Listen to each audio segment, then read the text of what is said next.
Hello friend, আমরা আজকে গিয়েছিলাম একজনের অন্নপ্রাশন বাড়িতে, একটা পুচকুর অন্নপ্রাশন বাড়িতে। তো সেখানে সৌমেন যায়নি, আর আমি আর রূপুই গেছিলাম। ওখানে প্রচণ্ড গরম ছিল, তাই আমি শাড়ি আর পরিনি, সালোয়ার কামিজ পরেই গেছিলাম। তো দেখো পুচকুটাকে তোমাকে দেখাচ্ছি। পুচকুটা আছে ওর বাবার কোলেতে। ওই যে পুচকুটা বাবার কোলেতে আছে। পুচকুটা খুব কিউট। আর সবচেয়ে ভালো লেগেছে আমার, পুচকুটাকে এত গরমের মধ্যে এত কিছু পরিয়েছে আর এত নিয়ে সবাই চটকাচটকি করছে, কিন্তু পুচকুটা একটুও কাঁদেনি। আমার খুব ভালো লেগেছে, ও এত কিউট। আর এই যে মা, এই যে পাশে যে বসে আছে, এটা হচ্ছে পুচকুটার মা। তো মাকেও দেখতে খুব কিউট লাগছে।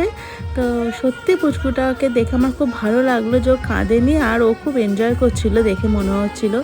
আর মানে খাবারগুলো এখন খাওয়াচ্ছিল, তোমরা পরের ভিডিওতে দেখবে হয়তো। ও খাচ্ছিল খুব সুন্দরভাবে, ও খাবারগুলো খাচ্ছিল, এনজয় করছিল, একটুও কাঁদেনি।